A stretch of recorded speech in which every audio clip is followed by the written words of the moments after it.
എല്ലാവർക്കും നമസ്കാരം.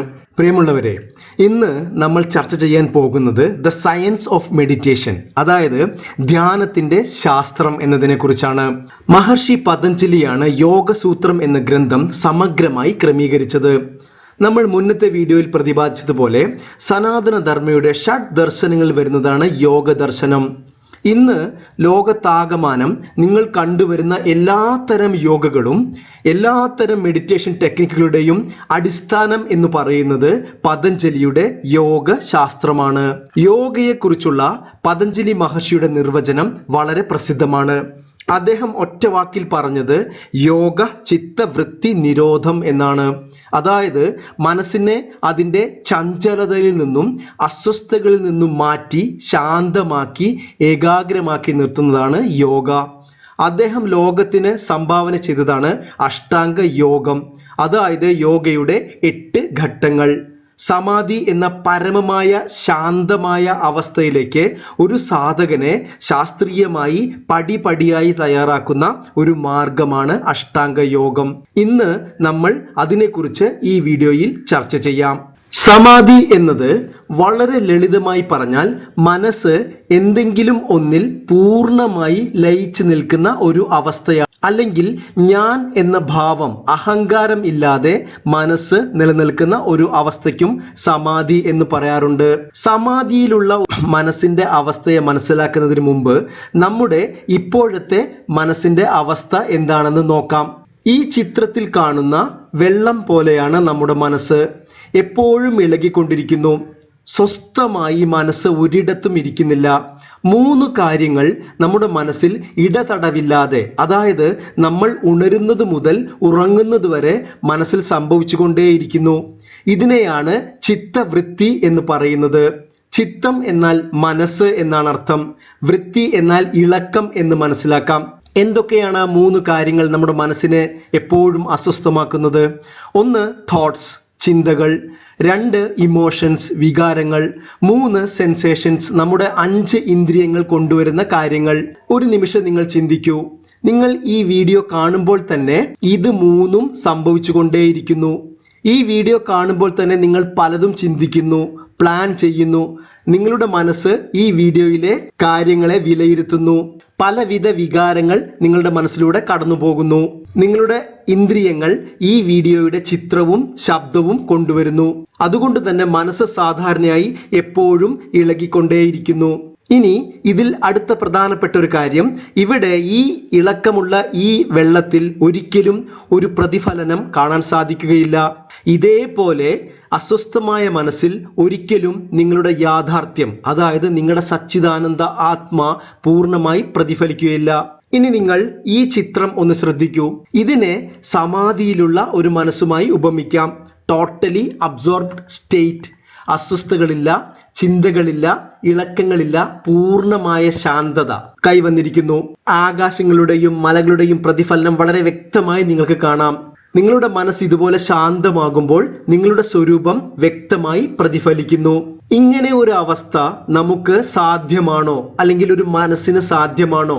പതഞ്ജലി മഹർഷി പറയുന്നത് തീർച്ചയായും സാധ്യമാണ്. പക്ഷെ നമ്മൾക്ക് നിരന്തരമായ പരിശീലനവും അറിവും ആവശ്യമാണ്.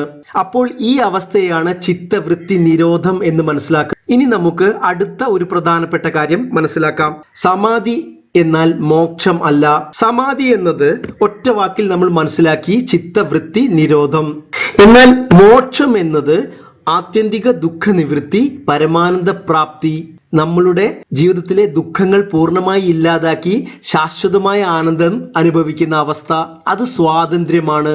ഇനി ഇവ തമ്മിലുള്ള പ്രധാനപ്പെട്ട 3 വ്യത്യാസങ്ങൾ നമുക്ക് നോക്കാം. ആദ്യത്തേത്, സമാധി മനസ്സിന്റെ തലത്തിലുള്ളത് കൊണ്ട് അത് എപ്പോഴും ഒരു അനുഭവമാണ്. സമാധി ഒരു എക്സ്പീരിയൻസ് ആണ്. എന്നാൽ മോക്ഷം ഒരു എക്സ്പീരിയൻസ് അല്ല, അതൊരു നോളജ് ആണ്, അതൊരു അറിവാണ്. ഞാൻ മനസ്സല്ല, ശരീരമല്ല, മറിച്ച് അതിനെ അറിയുന്ന ഒരു ബോധമാണ് എന്ന അറിവ്. അടുത്തത്, സമാധി എക്സ്പീരിയൻസ് ആയതുകൊണ്ട് തന്നെ അത് താൽക്കാലികമാണ്. നമുക്കറിയാം ഒരു അനുഭവവും ശാശ്വതമല്ല. എന്നാൽ മോക്ഷം എന്നത് ശാശ്വതമാണ്. അടുത്തത്, സമാധി എന്ന അവസ്ഥയ്ക്ക് ശേഷവും നമ്മുടെ ജീവിതത്തിൽ ദുഃഖങ്ങൾ തുടരാം. കാരണം നമ്മളുടെ അജ്ഞാനം നീങ്ങുന്നില്ല. എന്നാൽ മോക്ഷത്തിന് ശേഷം ഒരിക്കലും നമ്മുടെ ജീവിതത്തിൽ ദുഃഖങ്ങൾ ഉണ്ടാകുകയില്ല, അജ്ഞാനം പൂർണ്ണമായി നീങ്ങുന്നു. ഇത് രണ്ടും തമ്മിലുള്ള വ്യത്യാസം നമ്മൾ അറിഞ്ഞിരിക്കേണ്ടത് അത്യാവശ്യമാണ്. എന്തുകൊണ്ടെന്നാൽ പലരും മോക്ഷം എന്നത് ഒരു അനുഭവമായി മനസ്സിലാക്കിയിരിക്കുന്നു. ഈ താരതമ്യത്തിലൂടെ നിങ്ങൾ വ്യക്തമായി മനസ്സിലാക്കേണ്ടത് മോക്ഷം ഒരിക്കലും ഒരു അനുഭവമല്ല. ഒരുപക്ഷെ ഈ വീഡിയോ കാണുന്ന നിങ്ങളിൽ പലരും ചോദിച്ചേക്കാം, സമാധി എന്നത് മോക്ഷമല്ലെങ്കിൽ എന്തിനാണ് യോഗയും വേദാന്തയും ഒരുമിച്ച് പഠിക്കുന്നത്? പ്രിയമുള്ളവരെ, ഇവിടെയാണ് നമ്മൾ നമ്മുടെ മനസ്സിന്റെ പ്രധാനപ്പെട്ട രണ്ട് പ്രശ്നങ്ങൾ മനസ്സിലാക്കേണ്ടത്. ഒന്നാമത്തെ പ്രശ്നം എന്ന് പറയുന്നത് അജ്ഞാനമാണ്, നമ്മുടെ യാഥാർത്ഥ്യത്തെക്കുറിച്ച് അറിവില്ലായ്മ. വേദാന്തം ജ്ഞാനത്തിലൂടെ അത് പരിഹരിക്കുന്നു. രണ്ടാമത്തെ പ്രശ്നം നമ്മൾ ആദ്യം സൂചിപ്പിച്ച റെസ്റ്റ്ലെസ്നെസ്, അതായത് അസ്വസ്ഥത നിറഞ്ഞ മനസ്സാണ്, അശാന്തിയാണ്. അശാന്തിയും അസ്വസ്ഥവുമായ ഒരു മനസ്സിൽ ഒരിക്കലും വേദാന്ത ജ്ഞാനത്തെ ഉൾക്കൊള്ളാൻ കഴിയില്ല. അപ്പോൾ യോഗ നമ്മുടെ മനസ്സിനെ ശാന്തമാക്കാൻ സഹായിക്കുന്നു. വേദാന്തം മനസ്സിലെ അജ്ഞാനം നീക്കുന്നു, യോഗ മനസ്സിലെ അശാന്തിയെ നീക്കുന്നു. വേദാന്തം മനസ്സിന് വ്യക്തത നൽകുന്നു, യോഗം മനസ്സിന് സ്ഥിരത നൽകുന്നു. അതുകൊണ്ട് നമുക്ക് രണ്ടും ആവശ്യമാണ്. ഇനി നമുക്ക് അഷ്ടാംഗ യോഗയുടെ 8 അംഗങ്ങൾ ഏതെല്ലാമാണെന്ന് നോക്കാം. അഷ്ടം എന്ന വാക്കിന് 8 എന്നാണ് അർത്ഥം. സമാധിയിലേക്കുള്ള 8 പടവുകൾ ഏതൊക്കെയാണെന്ന് നോക്കാം. ആദ്യത്തേത് യമം, ബാഹ്യ ലോകവുമായുള്ള നമ്മുടെ പെരുമാറ്റം നിയന്ത്രിക്കുന്നതാണിത്. രണ്ടാമത്തേത് നിയമം, ശാരീരികമായ നമ്മുടെ ആത്മനിയന്ത്രണങ്ങളാണിത്. മൂന്നാമത്തേത് ആസനം, ധ്യാനത്തിനു വേണ്ടി ഇരിക്കുന്ന രീതി. നാലാമത്തേത് പ്രാണായാമം, ശ്വസന നിയന്ത്രണം. ഈ 4 ഘട്ടങ്ങൾ ബാഹ്യമായ കാര്യങ്ങളുമായി ബന്ധപ്പെട്ട് കിടക്കുന്നത് കൊണ്ട് ഇതിനെ ബഹിരംഗ സാധന എന്നാണ് പറയുന്നത്. അഞ്ചാമത്തെ സാധന അതല്ലെങ്കിൽ അഞ്ചാമത്തെ ഘട്ടം മുതലാണ് നമ്മൾ ആന്തരികമായി പോകുന്നത്. വളരെ നിർണായകമായ ഘട്ടങ്ങളാണ് ഇനി അടുത്ത 4 അഞ്ചാമത്തേത് പ്രത്യാഹാരം, അതായത് ബാഹ്യമായ വസ്തുക്കളിൽ നിന്ന് നമ്മുടെ ശ്രദ്ധയെ പിൻവലിക്കൽ, സെൻസ് വിഡ്രോവൽ. അടുത്തത് ധാരണ, നമ്മൾ ശ്രദ്ധ കേന്ദ്രീകരിക്കൽ. ഏഴാമത്തെ സ്റ്റെപ്പ് എന്ന് പറയുന്നത് ധ്യാനം, മെഡിറ്റേഷൻ. അവസാനത്തേത് സമാധി, ടോട്ടൽ അബ്സോർപ്ഷൻ. ഈ 4 നമ്മളുടെ ആന്തരിക അവസ്ഥയെ ആശ്രയിച്ചായതുകൊണ്ട് ഇതിനെ അന്തരംഗ സാധന എന്ന് പറയുന്നു. ഇനി നമുക്ക് ഇവ ഓരോന്നും വിശദമായി മനസ്സിലാക്കാം. ആദ്യത്തെ സ്റ്റെപ്പ് എന്ന് പറയുന്നത് യമം, അതായത് സമൂഹത്തിലെ നമ്മുടെ പെരുമാറ്റം. നമ്മൾ മനസ്സിലാക്കേണ്ടത് പതഞ്ജലി മഹർഷി ഈ അഷ്ടാംഗ യോഗ ഡിസൈൻ ചെയ്തിരിക്കുന്ന രീതിയാണ്. നമ്മൾ നേരെ പോയി കണ്ണടച്ച് ഇരിക്കുകയല്ല ചെയ്യുന്നത്. മാറ്റങ്ങൾ നമ്മുടെ ബാഹ്യ ലോകത്ത് നിന്നും നമ്മുടെ ഇപ്പോഴത്തെ ജീവിതത്തിൽ നിന്നും ആരംഭിക്കേണ്ടതുണ്ട്. നമ്മുടെ സ്വഭാവത്തിൽ നിന്നും പെരുമാറ്റത്തിൽ നിന്നും ആരംഭിക്കേണ്ടിയിരിക്കുന്നു. ഈ സ്റ്റെപ്പിൽ നമ്മൾ നമുക്ക് പുറമേയുള്ള പെരുമാറ്റത്തിൽ വരുത്തേണ്ട 5 കാര്യങ്ങളെ കുറിച്ച് പറയുന്നു. ഒന്നാമത്തേത് അഹിംസ, മറ്റുള്ള ജീവജാലങ്ങളെ ഉപദ്രവിക്കാതിരിക്കുക, മറ്റുള്ള മനുഷ്യരോട് ക്രൂരമായി പെരുമാറാതിരിക്കുക, സ്വന്തം ശരീരത്തെയും മനസ്സിനെയും പീഡിപ്പിക്കാതിരിക്കുക. ഇതെല്ലാം അഹിംസയിൽ വരുന്നതാണ്. അടുത്തത് സത്യം, മനസ്സിലും പ്രവൃത്തിയിലും ചിന്തകളിലും എപ്പോഴും സത്യം മാത്രം കാത്തു സൂക്ഷിക്കുക. മൂന്നാമത്തത് അസ്തേയ, നോൺ സ്റ്റീലിംഗ്, മറ്റുള്ളവരുടെ വസ്തുക്കളോ സമയമോ മോഷ്ടിക്കാതിരിക്കുക. നാലാമത്തത് ബ്രഹ്മചര്യം, മിതത്വം പാലിക്കുക, എല്ലാ കാര്യങ്ങളിലും ഒരു മിതത്വം പാലിക്കുക. അഞ്ചാമത്തത് അപരിഗ്രഹ, അത്യാർത്തി ഒഴിവാക്കുക, ഗ്രീഡ് ഒഴിവാക്കുക. നമ്മൾക്ക് ആവശ്യമുള്ളത് മാത്രം നമ്മൾ എടുക്കാൻ ശ്രമിക്കുക. ഇനി അടുത്ത സ്റ്റെപ്പ് നിയമം. നിയമം എന്ന ഘട്ടത്തിലും ഇതുപോലെ ആന്തരികമായ 5 നിയന്ത്രണങ്ങളെ കുറിച്ച് പതഞ്ജലി മഹർഷി പറയുന്നു. ആദ്യത്തേത് ശൗചം, അതായത് ക്ലെൻലിനെസ്. ഇവിടെ ശ്രദ്ധിക്കേണ്ടത് നമ്മുടെ ബാഹ്യമായ വൃത്തി മാത്രമല്ല, ആന്തരിക വൃത്തിയും വളരെ പ്രധാനപ്പെട്ടതാണ്. നമ്മുടെ മനസ്സും ശരീരവും എപ്പോഴും വൃത്തിയാക്കി വെക്കേണ്ടത് അത്യാവശ്യമാണ്. അടുത്തത് സന്തോഷം. സന്തോഷം എന്ന് പറയുന്നത് സംതൃപ്തി എന്ന അർത്ഥത്തിലാണ്. അതായത് നമ്മുടെ അനുഗ്രഹങ്ങളെ നമ്മുടെ ജീവിതത്തിൽ ഉള്ളത് കൊണ്ട് സംതൃപ്തി നേടാൻ നമ്മൾ ശ്രമിക്കേണ്ടതുണ്ട്. അടുത്തത് തപസ്. തപസ് എന്ന് പറയുന്നത് ചിട്ടയായിട്ടുള്ള ഒരു ജീവിത രീതിയാണ്. ജീവിതം എപ്പോഴും അടുക്കും ചിട്ടയോടും കൂടി ജീവിക്കാൻ നമ്മൾ ശ്രമിക്കണം. അടുത്തത് സ്വാധ്യായം, സെൽഫ് സ്റ്റഡി, അതായത് നമ്മളുടെ പ്രമാണങ്ങളെയും ആത്മീയ ഗ്രന്ഥങ്ങളും കൂടുതലായി പഠിക്കാൻ നമ്മൾ എപ്പോഴും ശ്രമിച്ചുകൊണ്ടേയിരിക്കണം. ജീവിതത്തിൽ എപ്പോഴും പഠിക്കുന്ന ഒരു മനോഭാവം നിലനിർത്തുക. അവസാനമായി ഈശ്വര പ്രണിധാനം. എല്ലാ കാര്യങ്ങളും ഈശ്വര അർപ്പണത്തോടുകൂടി, ഈശ്വര വിശ്വാസത്തോടു കൂടി ചെയ്യാൻ ഈ ഘട്ടം നമ്മളെ പരിശീലിപ്പിക്കുന്നു. പ്രിയമുള്ളവരെ, ആദ്യത്തെ 2 സ്റ്റെപ്പുകൾ നമ്മളുടെ ബാഹ്യമായ പെരുമാറ്റവും ആന്തരികമായ നിയന്ത്രണത്തെയും കുറിച്ചാണ്. ഈ 10 യമങ്ങളും നിയമങ്ങളും പാലിക്കുമ്പോൾ നമ്മുടെ മനസ്സും ശരീരവും ഉയർന്ന സത്യം ഉൾക്കൊള്ളാൻ പാകപ്പെടുന്നതായിരിക്കും. അടുത്തത് ആസനം, അതായത് നമ്മൾക്ക് സ്റ്റഡിയായി ഇരിക്കുന്നത്. ഒരു ധ്യാനത്തിന്റെ ആദ്യ പടി എന്ന് പറയുന്നത് ശരീരം അനങ്ങാതെ ഇരിക്കുന്നതാണ്. പതഞ്ജലി മഹർഷി ആസനത്തിനെ വ്യാഖ്യാനിച്ചിരിക്കുന്നത് സ്ഥിര സുഖം ആസനം എന്നാണ്. നമുക്ക് ഉറപ്പും സുഖവും തരുന്ന ഒരു രീതി, അല്ലാതെ നമ്മൾക്ക് ഒരിക്കലും ക്രോസ് ലെഗ്ഡ് പോസ്ചറോ അല്ലെങ്കിൽ ചമ്രം പടിഞ്ഞു തന്നെ ഇരിക്കണമെന്ന് നിർബന്ധമില്ല. നമ്മുടെ ശരീരം അനക്കാതെ നമുക്ക് ഇരിക്കാൻ പറ്റുന്ന, സുഖമായി ഇരിക്കാൻ പറ്റുന്ന ഏത് രീതിയും നമുക്ക് അവലംബിക്കാവുന്നതാണ്. കാരണം ആദ്യം ശരീരത്തിന്റെ ഇളക്കം നിർത്തിയാൽ മാത്രമേ മനസ്സിന്റെ ഇളക്കം നിർത്താൻ സാധിക്കുകയുള്ളൂ. അതിന് ശരീരം അനങ്ങാതെ കുറച്ചു സമയം എവിടെയെങ്കിലും ഇരിക്കണം. അതാണ് ആസനം എന്നതുകൊണ്ട് ഉദ്ദേശിക്കുന്നത്. അടുത്തത് പ്രാണായാമം, ശ്വസന നിയന്ത്രണം. ഭാരതത്തിലെ ഋഷീശ്വരന്മാർ മനസ്സും ശ്വാസവും തമ്മിലുള്ള ബന്ധത്തെക്കുറിച്ച് വളരെ പുരാതന കാലം മുതൽ അറിവുള്ളവരായിരുന്നു. ശ്വസന നിയന്ത്രണത്തിലൂടെ മനോനിയന്ത്രണം സാധ്യമാണെന്ന് അവർക്കറിയാമായിരുന്നു. ശ്വാസഗതി വേഗത്തിലാകുമ്പോൾ മനസ്സ് പ്രക്ഷുബ്ധമാവുന്നു, മനസ്സ് ശാന്തമാകുമ്പോൾ ശ്വാസം മന്ദഗതിയിലാകുന്നു. ഇത് നമുക്കും പരീക്ഷിച്ചു നോക്കാവുന്നതാണ്. നിങ്ങൾക്കറിയാം, എന്തൊരു കാര്യം വരുന്നതിന് മുമ്പും ഒരു ഡീപ് ബ്രീത്ത് എടുക്കണം എന്ന് നമ്മൾ സാധാരണ പറയാറുണ്ട്. നമ്മുടെ മനസ്സിനെ പെട്ടെന്ന് നിയന്ത്രണത്തിൽ കൊണ്ടുവരാൻ പറ്റുന്ന ഒന്നാണ് ശ്വസനം. ആ ശ്വസന നിയന്ത്രണത്തെ കുറിച്ചാണ് ഈ ഘട്ടത്തിൽ പറയുന്നത്. അടുത്ത ഘട്ടം പ്രത്യാഹാരം. നമ്മൾ പറഞ്ഞു, ആദ്യത്തെ 4 ഘട്ടങ്ങൾ നമ്മുടെ ബാഹ്യമായ കാര്യങ്ങളെ ഊന്നിയാണ് നിലനിൽക്കുന്നത്. ഇവിടുന്നാണ് നമ്മൾ യഥാർത്ഥത്തിൽ ഉള്ളിലേക്ക് പോകുന്നത്. അതിലെ ആദ്യത്തെ ഘട്ടമാണ് പ്രത്യാഹാരം. ഇത് വളരെ നിർണായകമായ ഒരു ഘട്ടമാണ്. പ്രത്യാഹാരത്തിന്റെ ശരിക്കുമുള്ള അർത്ഥം എന്താണെന്ന് വെച്ചാൽ, നമ്മൾ ജീവിതത്തിൽ ചെയ്തുകൊണ്ടിരിക്കുന്ന കാര്യങ്ങൾ എല്ലാം ഒന്ന് നിർത്തിവെച്ച് നമ്മുടെ ഉള്ളിലെ കാര്യങ്ങൾ ശ്രദ്ധിക്കുക എന്നതാണ്. ഈ ഒരു സ്റ്റെപ്പ് നമ്മൾ ശരിയായ രീതിയിൽ ചെയ്തില്ലെങ്കിൽ അടുത്ത സ്റ്റെപ്പുകൾ ചെയ്യുന്നത് കൊണ്ട് പ്രയോജനമുണ്ടാവുകയില്ല. പ്രത്യാഹാരത്തിന്റെ വേറൊരു അർത്ഥം ഇന്ദ്രിയങ്ങളെ നിയന്ത്രിക്കുക. ഇന്ദ്രിയങ്ങളെ ഇന്ദ്രിയ വിഷയങ്ങളിൽ നിന്നും ഇന്ദ്രിയ സുഖങ്ങളിൽ നിന്നും നിയന്ത്രിക്കുക എന്നതാണ്. ഇന്ദ്രിയങ്ങളെ ബാഹ്യ ലോകത്ത് നിന്ന് പിൻവലിക്കാതെ നിങ്ങൾ ധ്യാനം ചെയ്യുമ്പോൾ എന്താണ് സംഭവിക്കുന്നത്? നിങ്ങൾക്ക് ധ്യാനത്തിൽ ഒരിക്കലും വിജയം കണ്ടെത്താൻ കഴിയുകയില്ല. നിങ്ങളുടെ മനസ്സ് എപ്പോഴും അസ്വസ്ഥമായിരിക്കും, ബാഹ്യമായ കാര്യങ്ങളിൽ എപ്പോഴും വ്യാപൃതമായിരിക്കും. അതുകൊണ്ട് തന്നെ ഈ ഘട്ടം വളരെ നിർണായകമാണ്. നമ്മുടെ മനസ്സിനെ നമ്മൾ ഉള്ളിലേക്ക് കൊണ്ടുവരുന്നു. ഇനി നമ്മുടെ ഈ മനസ്സിനെ ഉള്ളിലേക്ക് കൊണ്ടുവരാൻ ഇവിടെ പതഞ്ജലി മഹർഷി തരുന്ന ഒരു ടെക്നിക്കാണ് ആലംബന എന്ന് പറയുന്നത്. ആലംബന എന്നാൽ ഒബ്ജക്റ്റ് ഓഫ് മെഡിറ്റേഷൻ.